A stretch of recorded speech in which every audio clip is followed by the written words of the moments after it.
சர்க்காரை ஆலம் ஸல்லல்லாஹு அலைஹி வஸல்லம் ஒரு இனிமையான வாழ்க்கை நமக்கு கிடைக்கணும்னு ஆசைப்படுறாங்க. அந்த வாழ்க்கையை நோக்கி இன்ஷா அல்லாஹ் நாம் பயணிக்கணும். அல்லாஹ் தௌஃபீக் செய்வானா. எப்பவுமே வாழ்க்கையில் சந்தோஷத்தை இழந்து வாழக்கூடாது. எப்பவுமே பிரச்சனைகளை முன்வைத்தே வாழக்கூடாது. எப்பவுமே நெருக்கடியை சொல்லியே வாழக்கூடாது. அதிலிருந்து ரிலீஃப் ஆகணும். ரிலீஃப் ஆகுவதற்கான வழி என்ன? அத்தனையையும் தாண்டி ஒரு நம்பிக்கை இருக்கட்டும், என் ரப்பு என்னை எப்படியும் ரிலீஃப் ஆக்குவான். இதிலிருந்து ரிலீஃப் ஆக்க மாட்டான் அல்லாஹ்.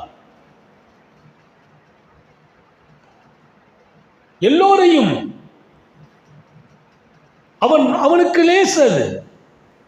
அவன் எதிர்பார்க்கறது கொஞ்சம் தான் எதிர்பார்க்கிறான். யுரீதுல்லாஹு பிக்குமுல் யுஸ்ர் வலா யுரீது பிக்குமுல் உஸ்ர். அல்லாஹ் குர்ஆன்ல தெளிவா சொன்னா, அல்லாஹ் எந்த காலத்திலும், இந்த ஆயத்தை எல்லாரும் மனசுல வச்சுக்கணும், எந்த காலத்திலும் எந்த நேரத்திலும் உங்களுக்கு கஷ்டம் வர வேண்டும் என்று அல்லாஹ் நாடுவதே இல்லை.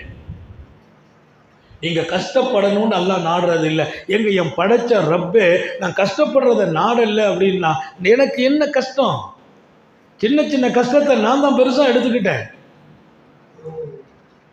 யுரீதுல்லாஹு பிக்குமுல் யுஸ்ர் வலா யுரீது பிக்குமுல் உஸ்ர். அவன் கஷ்டத்தை நாடல்ல. எதை நாடு அல்லாஹ்?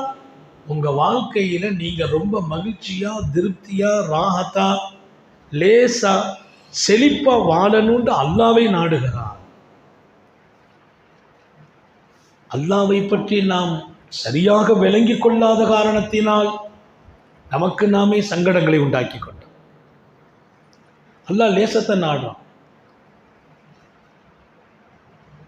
எப்போதுமே திருக்குர்ஆன் சொல்கிற ஒரு வசனம், யுரீதுல்லாஹு பிக்குமுல் யுஸ்ர், அல்லாஹ் லேச மட்டும்தான் நாடுகிறான்.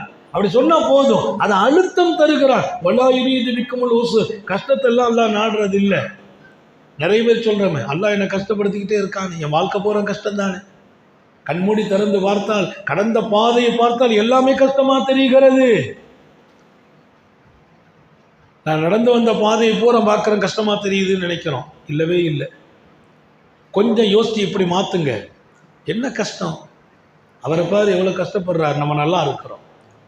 எப்பவுமே கொஞ்சம் உங்களை மற்றவங்களை விட மேலே வச்சு பார்க்கணுமா? எந்த விஷயத்தில்? பிரச்சனைகள் வரும்போது